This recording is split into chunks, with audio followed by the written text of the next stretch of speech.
All right. It looks like we're good to go now. Did you guys get to see the topic for today in GroupMe?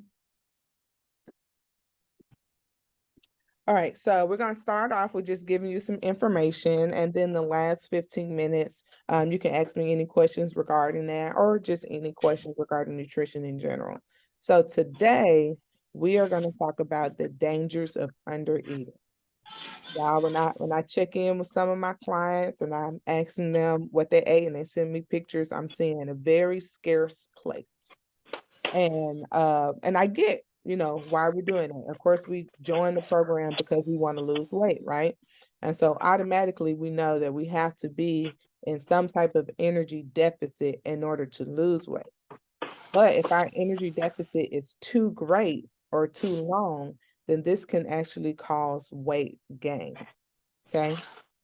So first, I just want to start off with what is metabolism, because I know you've heard before you're going to slow down your metabolism and it's going to make you gain weight, but we really need to know what is metabolism.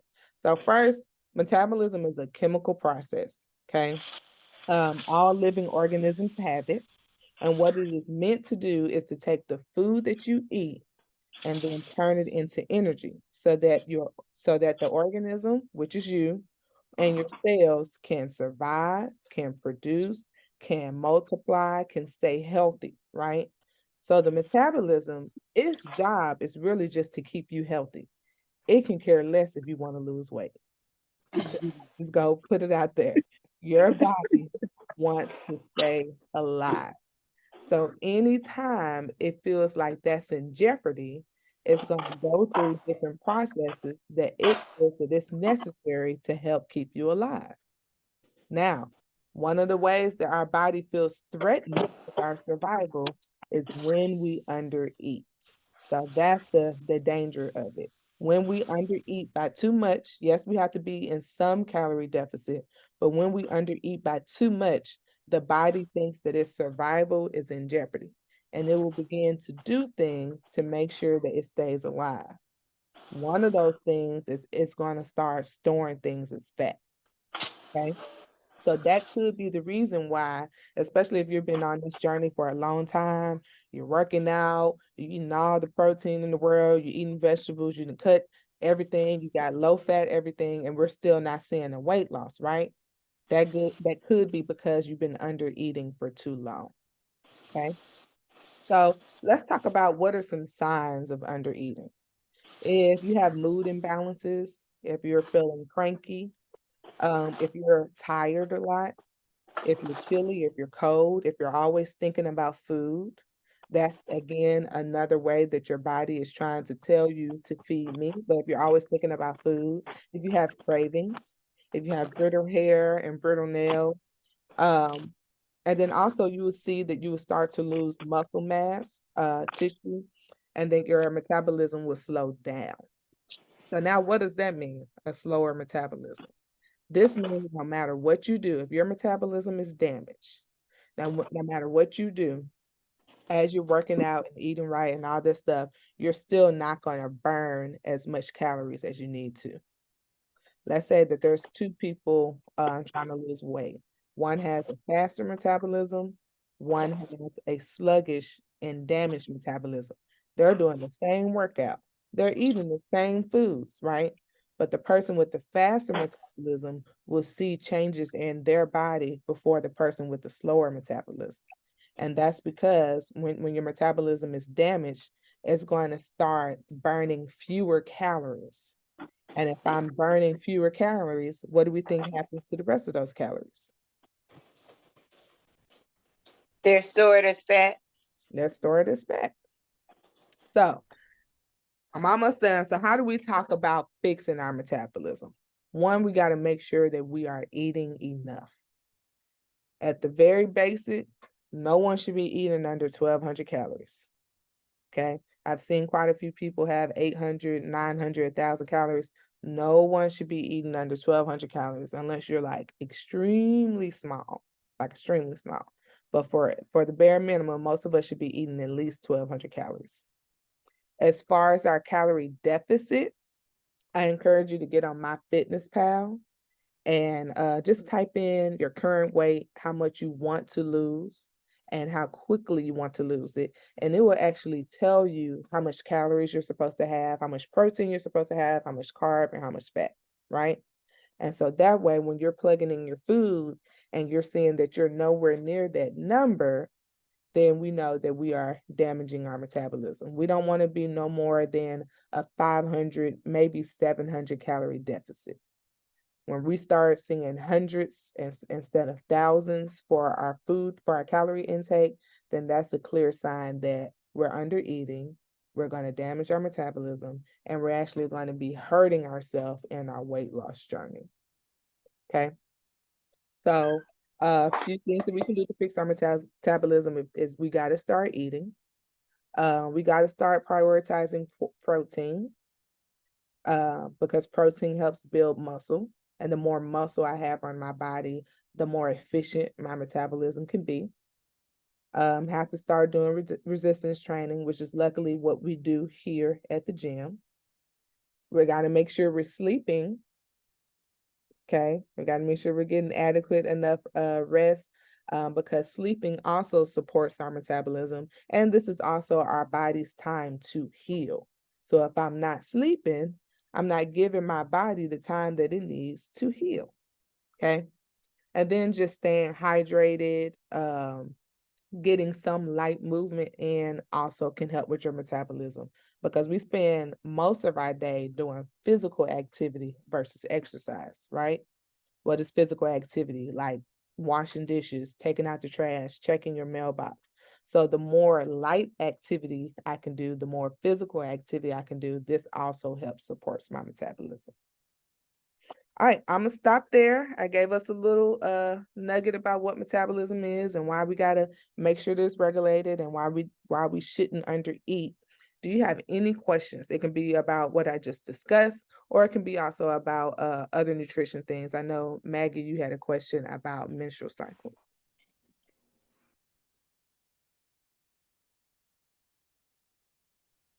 I don't have anything else other than that question. Okay, when I could address that question in the group me, Maggie asked, "What could you do for energy levels when you're going through your cycle?" Because we've all experienced like that energy fatigue while we're menstruating. And before I can talk about supplements that you should take, I want to first talk about things that you could be doing that could be causing your energy levels to deplete. Okay. So one, when you are menstruating, you actually need a little more calories. Okay. So while we're on our cycle, we want to make sure we're eating a little more because this is technically a stressful time for our body. And when we're under stress, our body requires more calories. Okay. Now that don't mean, go eat up the world, just like an extra 300 calories or so. So one, we want to make sure we're eating enough. Two, we want to make sure that we are hydrated because this can also have an impact on my energy levels. Okay. So drinking about half your body weight. Three, we want to make sure that we're not consuming things that are super high in sugar and alcohol. Alcohol is a depressant. So that means that it's meant to make you feel like sluggish and low. So if I'm consuming alcohol while on my cycle, this is my cycle and my alcohol fighting against each other. And it's just going to make me feel more fatigued. Okay. And then also, I want to make sure that you're eating foods that can help you with one, the blood that you're losing, and then two, also help you with things like PMS. So our iron levels can become in jeopardy while we're on our cycle. And that can also have an impact on if I'm feeling sluggish and fatigued or if I'm feeling sluggish and fatigued. So eating foods that are high in iron, like spinach, like dried fruit, hemp seeds, red meat, and then also pairing that with foods that are high in vitamin C, because when I eat vitamin C and iron together, it makes me absorb that iron just a little bit more. Okay. So things that are high in vitamin C will be your vegetables, your citrus fruit, but also bell peppers. They have the highest source of vitamin C. Okay. So we want to first make sure we're doing those things because all of those things can contribute to my energy levels. And then lastly, things that I can take, again, stuff that's high in vitamin C, especially if I'm exercising during my cycle. Vitamin C specifically helps with tissue repair after exercising. When we're exercising, we're tearing down our muscles, right? With the hopes that they will get built back up and become stronger, and then we will see that in our body. Well, vitamin C helps with tissue repair.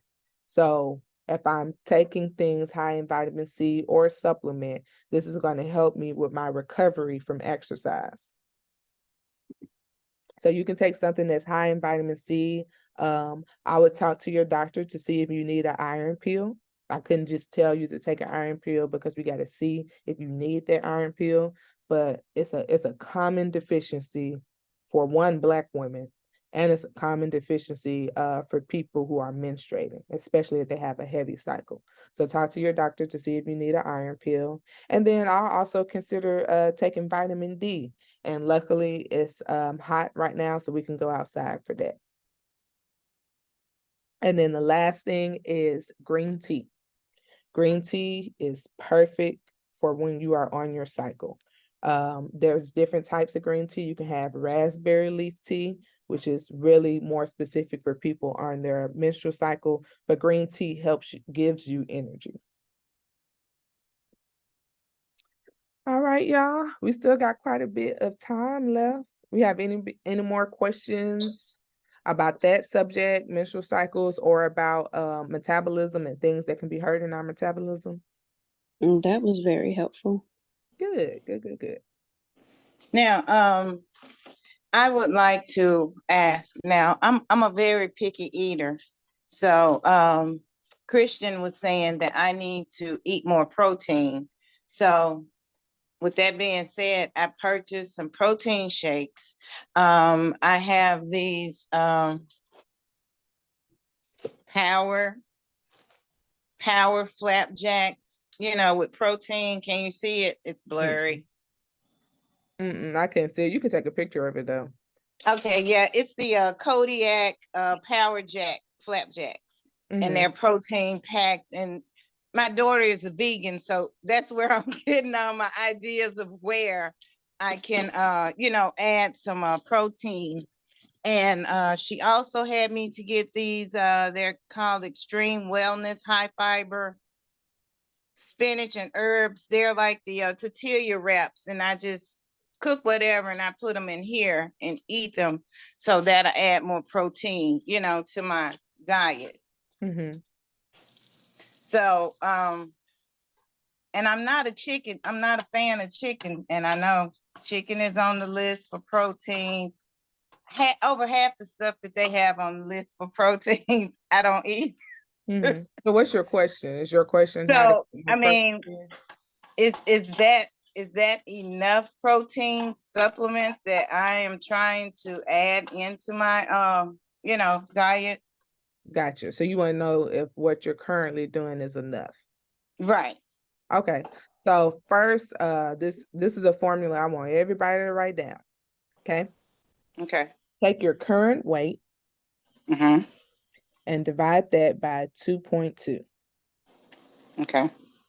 That is going to take your weight into kilograms. Okay. 2.2. 2.2. Okay. Then take that number, which is your weight in kilograms, and then multiply that by 0.8. Okay. And that is the minimum amount of protein that you need for your body. Okay. So now you know your minimum amount of protein. And Okay. to see if you're eating enough to hit that number, you just start counting the grams, right? So Okay. look at some of the stuff that you bought, your protein powders, your flapjacks, and see if they're helping you hit that number. And Okay. that's how you know if you're having enough protein.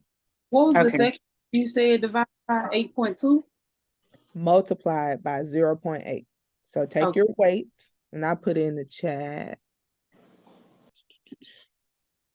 Take your weight and divide by 2.2. And that equals your weight in kilograms.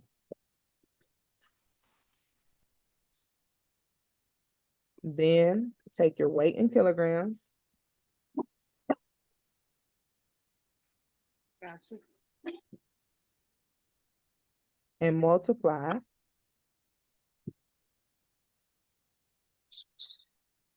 by 0.8. And then they'll give you your minimum amount of protein.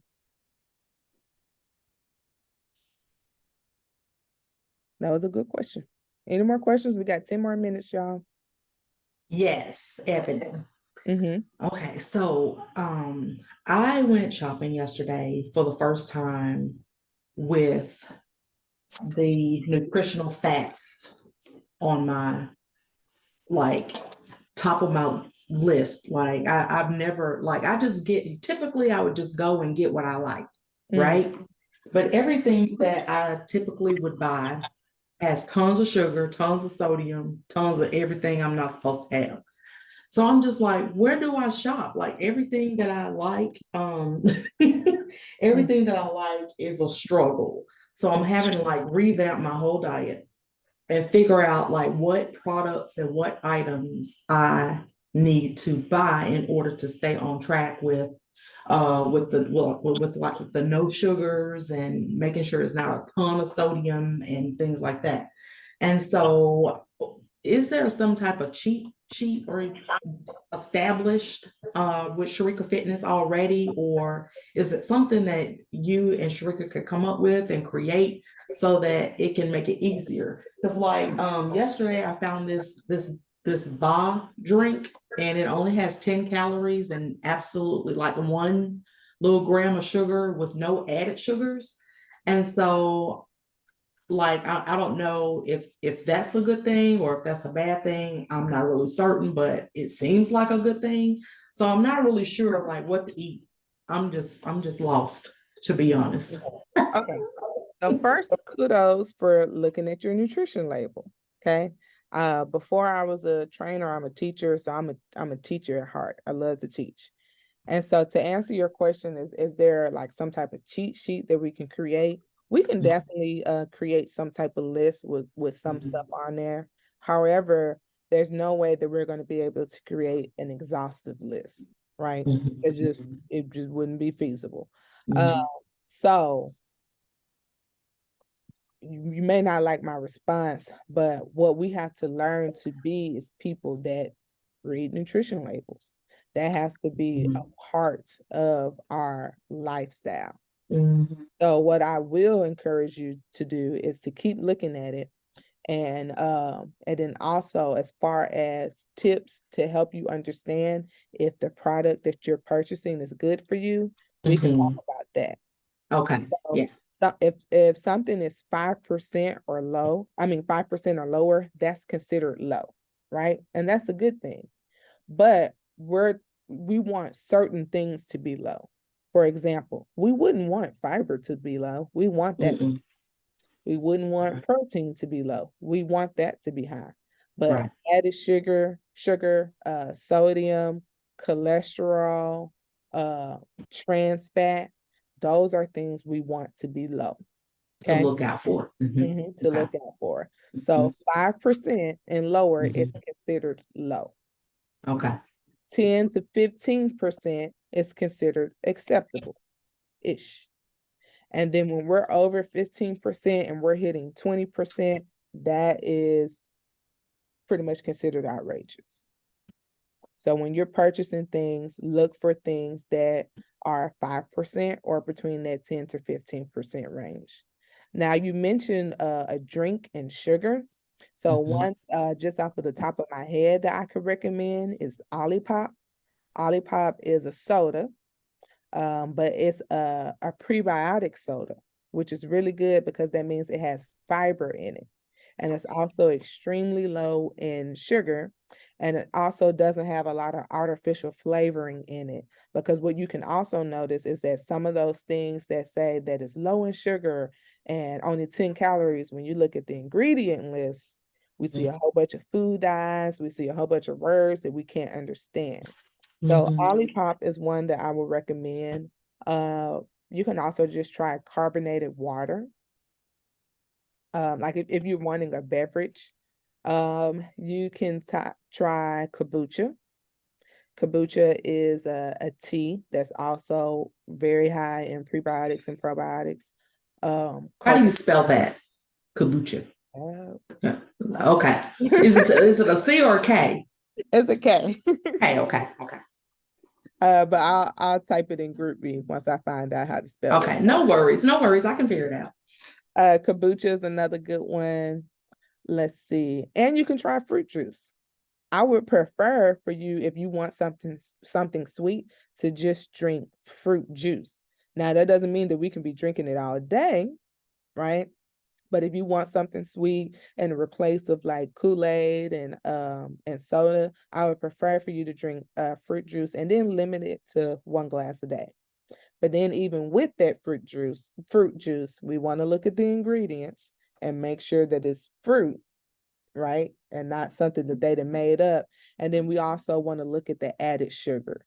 So fruit breaks down to sugar. That's natural sugar, right? But then sometimes they can add sugar to that fruit juice. So you want your juice to just have the sugar from the fruit and no added sugar. Good question. I see, Desi, you have your hand up.